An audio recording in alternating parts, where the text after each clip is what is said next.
Welcome to the deep dive.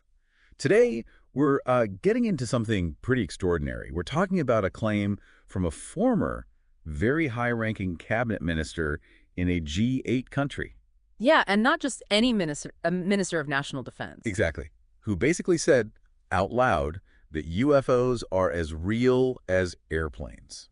And it doesn't stop there. He also claimed that, there isn't just one type of alien visiting, but multiple species. Multiple species living here, some even working with the U.S. government. That's the assertion, yeah. It's quite a lot to unpack. Definitely. So our goal today is to really dig into what this politician actually said based on an audio excerpt we've reviewed. Right. We want to explore sort of how he arrived at these beliefs. What specific things, what evidence does he point to? And what are his big conclusions? He talks about secret power structures, the future of humanity. It gets pretty deep. So think of this as maybe a shortcut to understanding this really fascinating, though, let's be honest, very controversial perspective. Yeah, it definitely challenges the usual way of thinking. Maybe you'll have a bit of an aha moment as we try to piece together what he thinks is really going on. Okay, so let's start with his journey, because it's not like he was always into this stuff. Right, we're talking about a former Canadian Minister of National Defense. You'd assume someone in that role would be, all over UFO reports from day one. You would think. But apparently back in the 1960s, he says he was just way too busy. Busy doing what? His main focus then was this huge project to unify Canada's Army, Navy, and Air Force into one single Canadian Defense Force. Oh. He called it a kind of battle to the finish. So yeah, UFOs weren't really on his radar back then. So what changed? When did he start paying attention? It seems the turning point was much later, around 1995, so about 10 years before 2005 when he really dove in. And how did that happen? Apparently, a young man from Ottawa sent him some reading material on the subject. Just out of the blue. Seems like it. He admits he was too busy at first, but the sender was persistent. And eventually, he read it. Yeah, he finally picked it up for what he called his summer reading in 2005, and he says he was really impressed by what he found. Impressed enough to think. Impressed enough to think, wow, there are huge issues here, huge issues. And not just interesting issues, but ones the public should know about. Exactly. He felt very strongly that the American people and the people of the world have a right to know what's going on because they're part of it. That's quite a shift, from being too busy to being a public advocate. It really is. And that personal conviction led him to go public. He accepted an invitation to speak at a symposium at the University of Toronto. And that's where he made the big statement. That's where he said it point blank. UFOs are as real as the airplanes flying overhead. Wow. And he recognized the impact of that. Oh, yeah.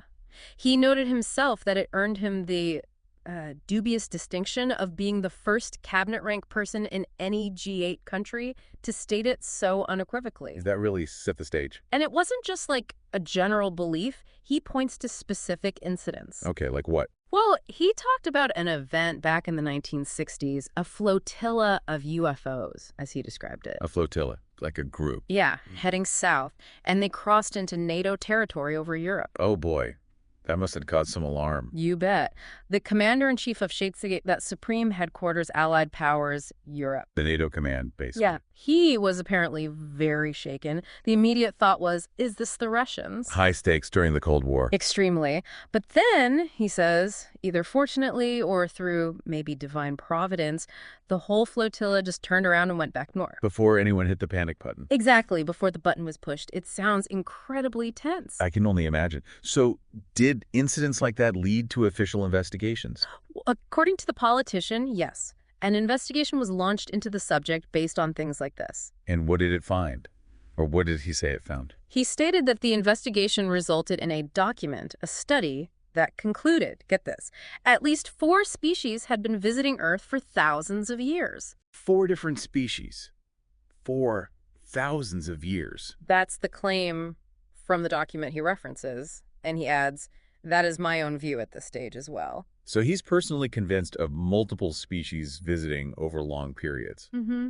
And he really emphasizes that we need to stop thinking of them as just they.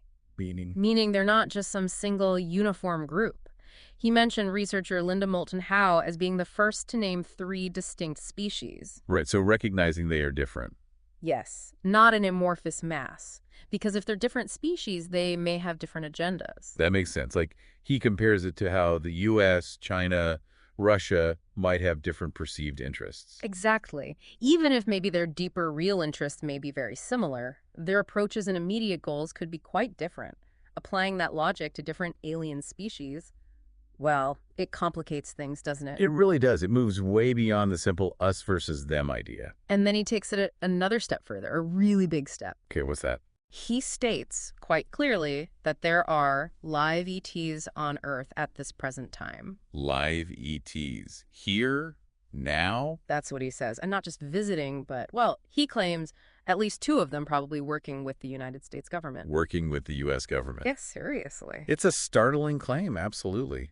He even names one specific group he learned about more recently. Which is? He calls them the Tall Whites. The Tall Whites. Where did he get that information? He credits a journalist, Paola Harris, with breaking the story a few years before he spoke about it. Okay. And he says it was through her help, her good offices, that he actually got to speak directly with someone who supposedly had firsthand experience. Who was that? A former U.S. airman named Charles Hall. The politician says he spoke with Hall for about 3 hours. And what did Hall say? What was his experience? According to the politician's account of Hall's story, Hall was initially terrified, scared out of his skin. I mean, yeah, understandable. Right. But over time, Hall apparently managed to build trust and developed a good working relationship with these Tall Whites. A working relationship? Doing what? Where? The location mentioned is specific, a gunnery range at Indian Springs in Nevada. On U.S. Air Force property. Yes. The claim is the Tall Whites were actually living there on Air Force land and working in cooperation with the United States Air Force. Cooperating how? The main thing mentioned was sharing technology with them. Sharing technology. That's huge, if true. Yeah. Did he say anything more about what kind of cooperation? He didn't elaborate much beyond the technology sharing in this excerpt. Yeah. The focus was more on Hall's personal experience interacting with them. Right. And is there anywhere people can read more about this Charles Hall story? Yes, the politician actually recommended Hall's own book series, Millennial Hospitality. He said there are 4 versions. Which one did he suggest? He specifically mentioned Millennial Hospitality #2 as the one he read, and found to be a very interesting read, especially if you want to get a sense of, quote, what it's like to bump into these people floating across the terrain in the desert. Floating across the terrain. Wow. Okay. So quite specific claims there. So given all this, these incredible claims, what's his end game? What does he want to achieve? His stated interest is, in full disclosure, getting this information out there. All of it. No exceptions. Well, he does add a slight qualifier. He says maybe 95 to 98% full disclosure. Oh, why not 100%? He mentions there are 1 or 2 things he knows about that he's not sure should be in the public domain, or at least not yet. Interesting. But fundamentally, he thinks people can handle the rest. Yes, he strongly believes that regular citizens, taxpayers, are quite capable of accepting the new and broader reality. What reality is that exactly? The reality that we live in a cosmos teeming with life of various sorts. He admits it might be humbling to accept that some civilizations are more advanced than us, but he thinks we can take it. Okay, so if he thinks people can handle it, and it's so important, why the secrecy? Who's keeping the lid on? Well, this is where he gets into the idea of powerful hidden groups. He attributes the secrecy to the same vested interests who control our destiny. Vested interests? Like who? Initially, he says, he might have thought of it simply as a military junta, but his thinking evolved. To what? He now calls it a cabal. A cabal. That sounds ominous. Does he define who's in this cabal? He does. He lists quite specific groups. First, the Three Sisters, which he identifies as the Council on Foreign Relations, the Bilderbergers, and the Trilateral Commission. Okay, those are well-known groups, often mentioned in conspiracy theories. Who else? He also includes the International Banking Cartel, the Oil Cartel, members of various intelligence agencies, and certain select members of the military. So a mix of political, financial, corporate, intelligence, and military figures. Pretty much. He describes them collectively as forming a shadow government. Not just of the U.S. No, he says of not only the United States, but of much of the Western world. And what's their goal, according to him? He claims their aim is nothing less than a world government. Run by whom? Run by members of the cabal who are elected by no one and accountable to no one. He even throws in a reference saying that according to Mr. Rockefeller, this plan is already well advanced. Wow. That's a very, very strong claim about global power structures. It definitely moves beyond just military secrecy. It does. It incorporates finance, policy groups. It paints a picture of a much more complex network of control. And how does this relate back to everyday people? Well, he connects it directly. He suggests that understanding this alleged cabal and its agenda helps you understand why our civil rights are being taken away from us. Implying this cabal is behind eroding freedoms. That seems to be his implication. And he makes sure to note that Canada, his own country, is also included in the Grand Plan. It's a stark warning. So that's a pretty bleak picture of global control. Does he offer any way out, any path forward? He does have a vision for how things could change, but first he diagnoses the problem, the current state of affairs. How does he see it? He talks about being, at the time he was speaking, more than a decade later, fighting another war that can't be won. Likely referring to conflicts post 9/11. Okay. He argues that no single country is powerful enough anymore to protect itself from fanatical hate, and he laments the loss of freedoms that were hard-won in World War II, saying they're being flushed down the drain. So a sense of crisis, of losing ground. Yes. And his proposed solution for achieving peace isn't more conflict, but rather a negotiated settlement. That would require a big change, wouldn't it? Absolutely. He says it necessitates a paradigm shift in American attitudes, specifically. A shift involving what?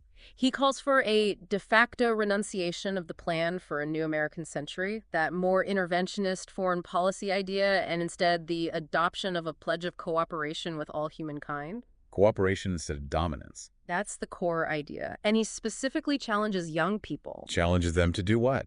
To find inspiration in a noble cause. He lays out some huge tasks: arresting global warming, creating a fair and sustainable banking system. Big global issues. Huge. And, crucially, leading the transformation needed for humanity to live peacefully alongside our celestial neighbors, while also pursuing peace here on Earth. So connecting the dots between global problems and this alleged extraterrestrial reality. Exactly. It all ties together in his view. And what's the ultimate key to making this transformation happen? For him, it comes down to something deeply personal and spiritual. He says, we have to become spiritual beings. Spiritual beings. How? By practicing the one tenet that the world's major religions have in common. Which is? And that is the golden rule. Treat others as you would want to be treated. That's his fundamental answer. Wow. Okay. That was quite a journey we just covered. It really was. From a top defense official's personal investigation into UFOs. To claims of multiple alien species living right here, working with governments. To this whole theory of a powerful global cabal running things behind the scenes. And finally, this call for a major global shift, grounded in cooperation and ultimately the golden rule. It's definitely a lot to process. It is. And it leaves you thinking, doesn't it? For sure. It leaves us with maybe a final thought to chew on. And it's a big if. But if we accept his premise, just for a moment. That we live in a cosmos teeming with life, some much more advanced than us. Right. What kind of change would really be needed in us, in human consciousness? Is the golden rule enough on its own, or does interacting with truly different intelligences demand something even more profound? How would we actually live in harmony, not just with each other, but with potential celestial neighbors? What would a world that fully acknowledges that new and broader reality, as he calls it, even look like? That's the question, isn't it? Something to definitely think about.